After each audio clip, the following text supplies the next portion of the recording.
Bonjour.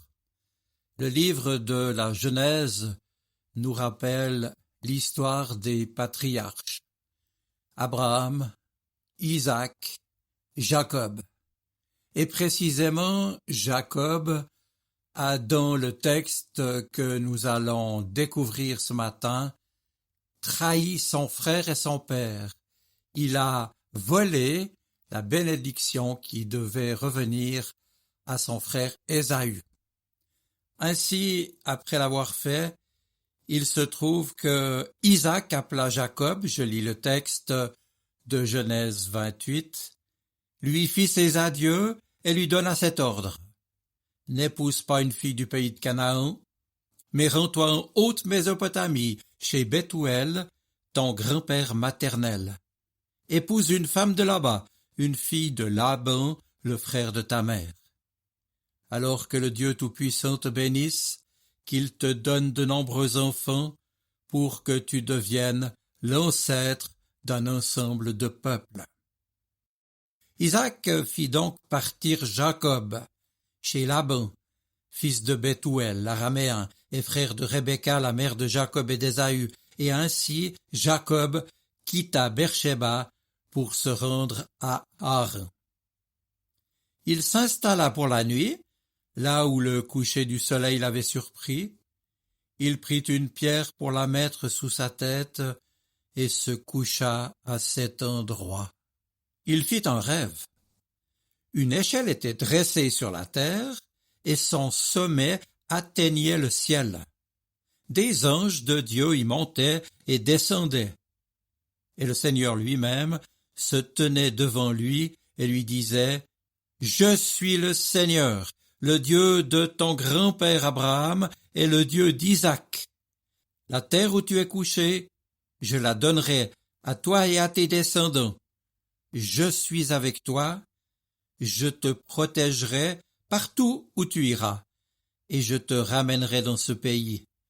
Je ne t'abandonnerai pas, je ferai tout ce que je t'ai promis. » Jacob s'éveilla, et il dit « Vraiment, le Seigneur est ici, mais je ne le savais pas. » Il eut peur et déclara « Mais comme cet endroit est redoutable, ce n'est rien de moins que la maison de Dieu et la porte du ciel. » Alors il se leva tôt, il prit la pierre qui avait été sous sa tête, la dressa et versa de l'huile sur son sommet pour en faire une pierre sacrée.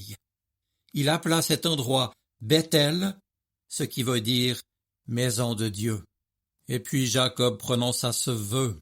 Si le Seigneur est avec moi et me protège sur ma route, s'il me donne de quoi manger et m'habiller, si je reviens sain et sauf chez mon Père, alors le Seigneur sera mon Dieu. Cette pierre que j'ai dressée et consacrée sera une maison de Dieu. Et c'est à lui que je donnerai le 10e de tout ce qu'il m'accordera. Seigneur, ta parole est la vérité, transforme-nous par ta vérité. Amen.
Le texte de Genèse 28, versets 1 à 22, que nous venons d'entendre, est surprenant à plus d'un titre.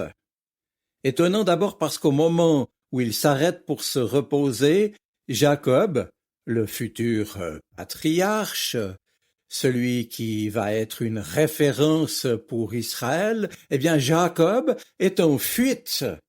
En effet, craignant pour sa vie et la vengeance de son frère en colère parce qu'il l'a spolié, il a, ce Jacob, maintenant mis 70 kilomètres entre lui et la maison familiale, après avoir donc arraché à son père Isaac la bénédiction dont aurait dû bénéficier son frère aîné Ésaü.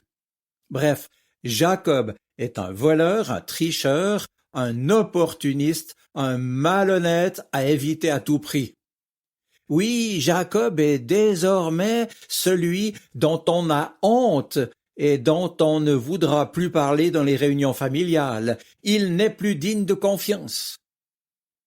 Aujourd'hui, peut-être que Jacob est pour nous celui ou celle à qui on n'adresse plus la parole, qu'on ne salue plus, qu'on ne regarde peut-être même plus. Et nous en connaissons tous de ces Jacob-là dans nos vies. Et puis, pourtant, deuxième étonnement et de taille, cette nuit-là, c'est bien lui, Jacob, le tricheur, que Dieu vient visiter. Ce n'est pas Isaac, son père, ce n'est pas Ésaü, son frère, que Dieu vient voir, ne serait-ce que pour les consoler. Non, c'est Jacob, le trompeur. Et Dieu vient discuter donc avec Jacob, malgré son indignité, malgré le mal, les torts qu'il a commis. Lui qui mériterait d'être jeté reçoit donc la visite du Seigneur. Et quelle visite! Et plus encore, on voit que le Seigneur n'intervient pas dans sa vie pour le punir, mais pour lui promettre qu'il ne l'abandonnera jamais, qu'il ne le lâchera jamais, mais qu'il sera là pour l'aider au quotidien et pour l'accompagner jusqu'au jour où lui, Jacob, pourra s'arrêter de fuir et pourra s'installer tranquillement et vivre heureux, lui et les siens. Oui, il y a de quoi nous étonner et nous donner à réfléchir. Et voilà donc le premier point que je souhaite souligner maintenant.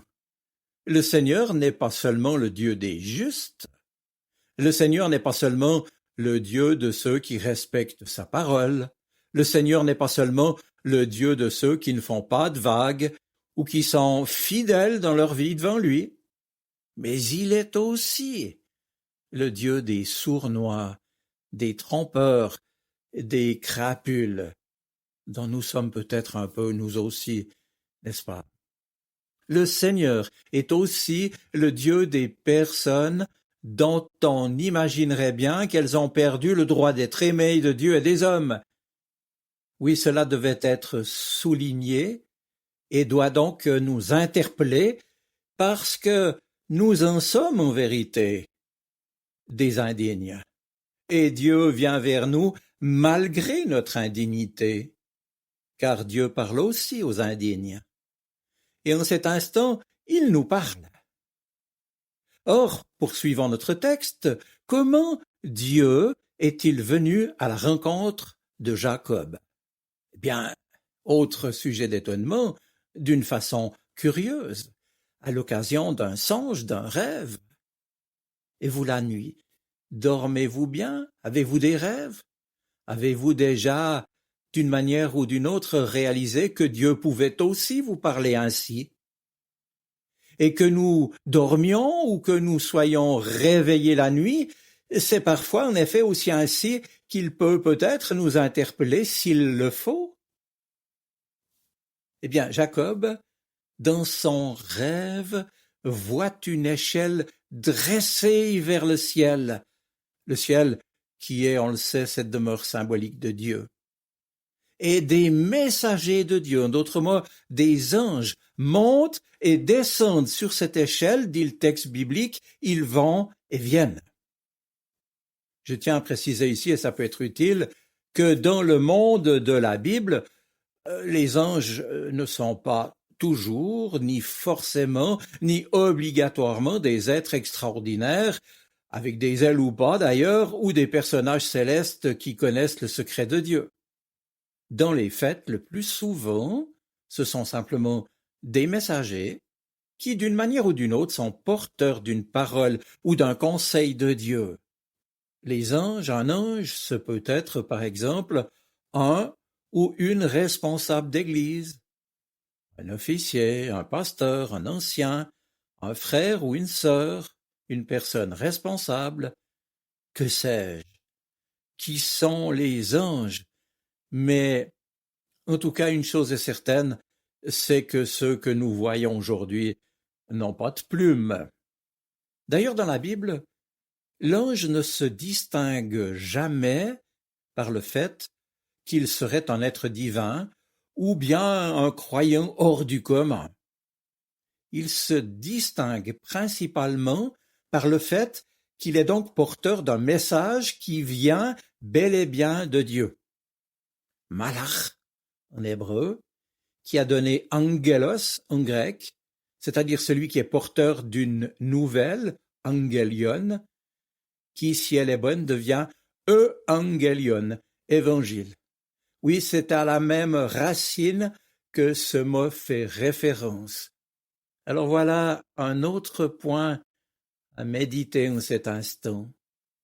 Puisque nous aussi, toi aussi, tu peux être à certaines occasions un ange pour un autre ou pour une autre. Eh bien, soyons attentifs au fait qu'à nous aussi, qu'à toi aussi, le Seigneur peut s'adresser, que ce soit au travers d'un rêve ou par le biais donc d'un ange sans plume.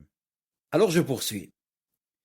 Ce qui va donc conduire Jacob vers Dieu, ce sont des messagers sans autre qualité que celle de nous rapprocher de Dieu, de sa parole, de sa volonté, de son amour, de son espérance. Vous l'avez donc compris, l'ange, c'est celui ou celle qui, d'une certaine manière, abolit la distance qu'il y a entre nous et Dieu. Et l'ange peut faire partie du cœur de la communauté des croyants. Mais il peut en être tout aussi bien étranger. Car bien entendu, Dieu peut parler à travers des personnes, je le répète, dont on ne s'attendrait même pas à ce qu'elles soient des messagers de Dieu. Cela dit, je reprends, que va-t-il résulter de cette rencontre entre Jacob et les messagers de Dieu? Quelle conclusion va-t-il retirer de cette rencontre vraiment spéciale, n'est-ce pas? Eh bien, notre texte rapporte que Jacob, en se réveillant, dira, je cite, « Certainement, le Seigneur est en ce lieu, et moi, je ne le savais pas. » Et voilà un autre élément susceptible de nous étonner encore, un étonnement formulé par Jacob en personne, à savoir que Dieu peut être là où on ne l'attend pas. Cela signifie que Dieu n'est pas nécessairement là où on le voudrait, où on le dit, où on le pense, où on le croit. Jacob dit « Dieu était là et je ne le savais pas ». Eh bien, même dans ce lieu désertique où se trouvait Jacob, le Seigneur le rejoint. Même dans nos lieux désertiques à nous, le Seigneur nous rejoint. Le Seigneur est le Dieu qui nous surprendra toujours parce qu'il est décidément toujours au-delà de nos attentes, au-delà de nos imaginations, de nos idées toutes faites, et même au-delà de nos rêves donc. Il y a là, mes amis, dans ce récit de Genèse 28, comme une très belle page anticipée d'Évangile qui évoque ce que nous appelons la grâce de Dieu, son amour gratuit.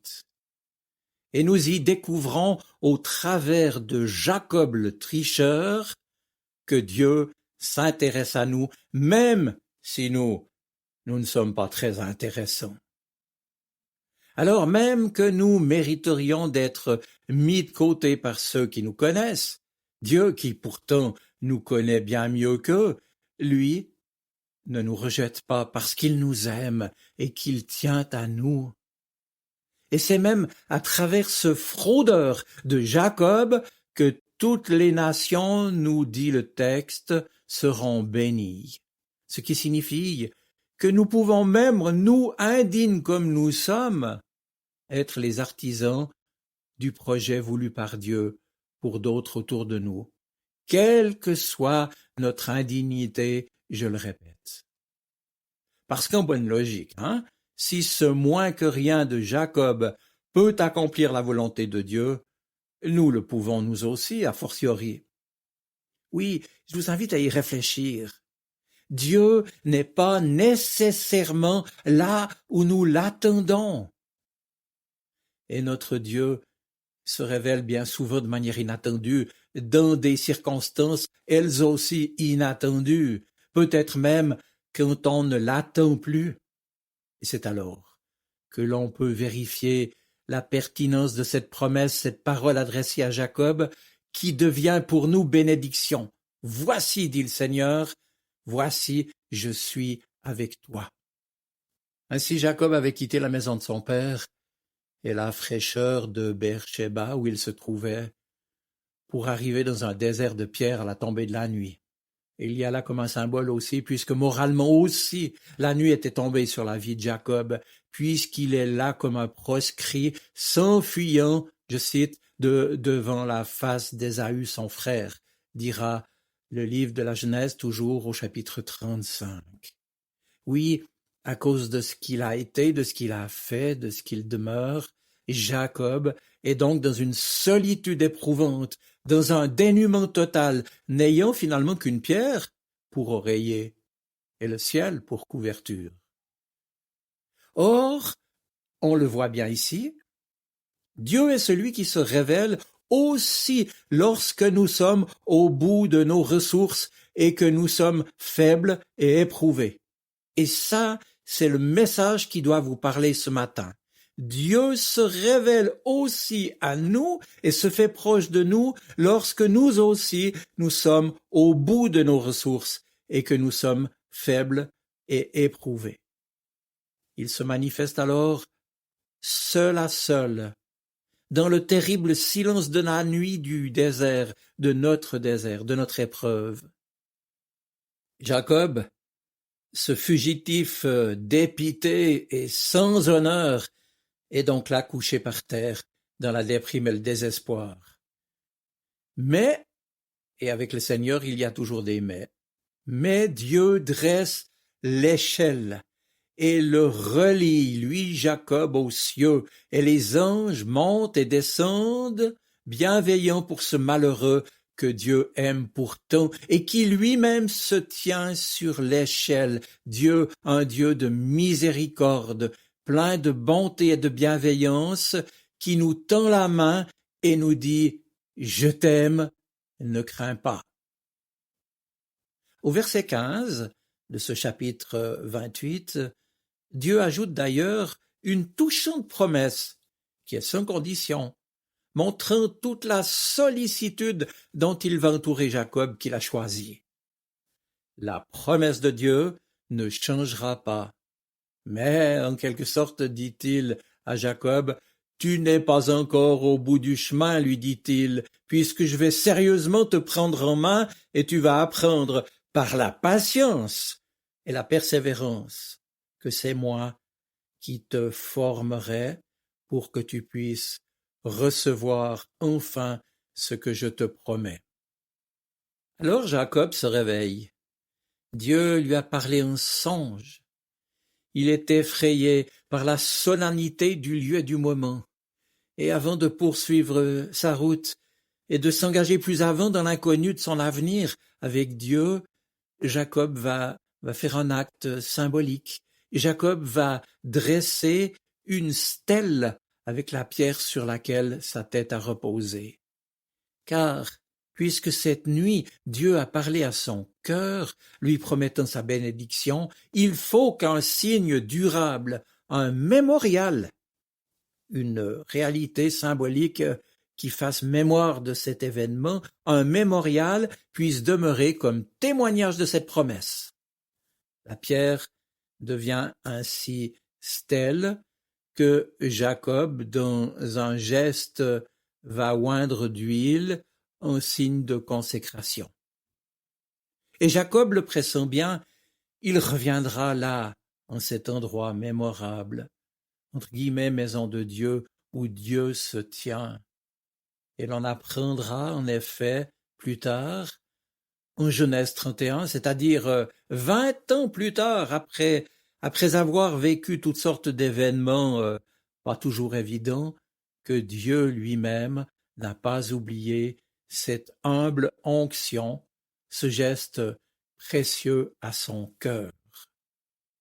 Et voilà maintenant un autre sujet d'étonnement encore, et qui est bien dans le droit fil de la personnalité de Jacob. Jacob fait donc un vœu qui dévoile en effet son véritable état spirituel du moment. Et l'on comprend ici qu'il est encore loin d'entrer dans ce que Dieu veut qu'il devienne et de réaliser ce que Dieu veut être pour lui. Il n'est donc qu'au début du long chemin par lequel le Seigneur le fera passer. La transformation devra commencer, et c'est à la dure que cela va se faire. Mais voilà notre Jacob qui n'hésite pourtant pas à marchander avec Dieu et qui s'abaisse à demander l'aumône, alors que Dieu vient donc de l'enrichir de toute sa grâce et de tant de promesses de bénédiction. Et voilà qu'au lieu de tout recevoir humblement, gratuitement, avec reconnaissance, voilà notre Jacob qui fait un marché et qui pense obtenir quelque chose en donnant lui-même. Preuve en est que ce vœu rappelle bien en effet la personnalité défiante et calculatrice de Jacob, qui traite avec Dieu en répétant chaque promesse reçue, mais qui ne s'engagera uniquement que si Dieu tient ses promesses envers lui, Jacob. Voilà donc un autre sujet de réflexion pour chacun d'entre nous, mes amis. Parce qu'il me semble que parfois son état d'esprit rejoint le nôtre. N'est-ce pas? Nous sommes prêts à faire confiance à Dieu, mais jusqu'à un certain point seulement. Et nous sommes prêts à faire ceci ou cela, à nous y engager, mais seulement si Dieu réalise d'abord pour nous ce que nous désirons. Jacob a fait un vœu. En langage biblique, c'est-à-dire qu'il s'est lié par une promesse à une obligation. Et c'est d'ailleurs, je vous le fais remarquer en passant, le premier exemple d'un vœu religieux, si on veut dire comme ça les choses, que l'on rencontre dans la Bible. Et il faut relever le sérieux et la gravité d'un tel vœu, qui est donc un engagement pris au travers d'une promesse solennelle et volontaire faite à Dieu de faire ceci ou de faire cela. Et Jacob était saisi par la peur de l'inconnu. Nous sommes nombreux, n'est-ce pas, vous et moi, dans les moments difficiles ou de détresse, à avoir, nous aussi, fait de tels vœux. Seigneur, si tu acceptes d'être avec moi et de me garder, de me protéger, de me faire réussir ceci ou cela, me guérir, ou intervenir pour moi ou pour quelqu'un qui m'est cher, alors Seigneur, je te promets de... Et nous avons tous dit de telles choses. Et puis, faut-il ici évoquer les innombrables ex-voto qui en ont résulté hier comme aujourd'hui encore un peu partout dans le monde et dans toutes les cultures. Et si vous allez dans certaines églises de la Méditerranée, vous trouverez des ex-voto, c'est-à-dire souvent des plaques ou des dons particuliers, une statue, que sais-je, qui sont là comme le résultat pour remercier Dieu d'une intervention. Seigneur, si tu me sauves, si tu me libères, si tu permets que je vive, alors je te promets que je te donnerai ceci et que je ferai cela. Si tu veux être avec moi et me garder, si tu me sauves et me libères, alors Seigneur, tu seras mon Dieu, je te servirai, je t'obéirai, alors je croirai en toi. Voilà ce que dit Jacob. Bref, nous dit notre texte, Jacob fit un vœu. Mais nous sommes en droit de nous demander, mais en fait, oui, qu'est-ce que Jacob attendait de Dieu? Dans cette vie, le principe général qui prévaut est que chacun reçoit ce qu'il mérite, et rien de plus. L'exception étant, comme chacun le sait, ce qui confirme la règle. Ceux qui travaillent dur arrivent à se faire une place au soleil, dit-on. C'est ainsi qu'ils obtiennent un revenu confortable, un statut social respectable et toute une série de privilèges appréciables. Eh bien, c'est cela que désirait Jacob, réussir dans la vie. Or, dans notre vie spirituelle, les choses ne se passent pas nécessairement ainsi, parce que le Seigneur est souverain dans son univers. Et ce n'est pas la mauvaise conduite des hommes qui va changer ses plans. Il a fait une promesse de bénédiction à Abraham, souvenez-vous, qui était un homme à peu près intègre, puis à Isaac, son fils, qu'il était un peu moins. Quant à Jacob, qui avait l'âme tordue, lui qui a donc trompé son père et volé la bénédiction à son frère, eh bien pourtant c'est lui que Dieu a choisi. Mystère de la grâce de Dieu qui nous rejoint et nous appelle tels que nous sommes et là où nous en sommes. Nous sommes chacun des Jacob. Par nous-mêmes, nous n'aurions rien pu obtenir. Par nous-mêmes, nous n'aurions jamais pu réussir à aller de l'avant, mais c'est lui qui nous a permis, par sa grâce, par son appel, par sa main tendue, à ce que nous puissions sortir des ornières, à ce que nous puissions lui faire confiance, à ce que nous puissions entamer avec lui un chemin nouveau. Jacob, donc, s'éveilla et cria « Assurément le Seigneur est en ce lieu, et moi je l'ignorais. » Il fut saisi de crainte, une crainte respectueuse, et il ajouta « Ce lieu est redoutable, ce ne peut être que le sanctuaire de Dieu. » C'est-à-dire que là où Dieu s'est approché, demeure, se tient actuellement. C'est ici la porte du ciel, dit-il au verset 16 et 17. Et puis c'est là, à ce moment-là, que Jacob a dressé la stèle commémorative de Bethel. Bethel qui veut dire la maison de Dieu. C'est ici seulement pour la première fois que Jacob envisage en fait la possibilité que le Seigneur devienne son Dieu. Mais en attendant, il est encore spirituellement borné, pourrions-nous dire. Il n'a pas compris le message de Dieu, il n'a rien saisi de sa grâce, de son amour inconditionnel, dont il ne tient en fait pas compte, en ayant, on l'a dit, le toupet de négocier avec lui, alors qu'il a déjà reçu la promesse de Dieu, je cite, « Je te protégerai et je serai avec toi partout où tu iras. » Mes amis, Jacob ne sait pas encore que le Seigneur traite ses créatures, certes selon leur foi, un peu selon leurs actions, mais surtout en fonction de sa grâce et de sa bonté. Et nous, et toi, et nous l'avons-nous vraiment bien compris, réalisé, et moi et toi, le savons-nous vraiment?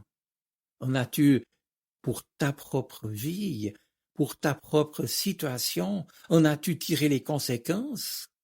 Ou faudra-t-il que le Seigneur te prenne, toi aussi, sérieusement en main cette année pour te permettre d'entrer dans son projet pour toi et pour que tu puisses vivre enfin des promesses qu'il te renouvelle, des trésors cachés qu'il a pour toi à disposition?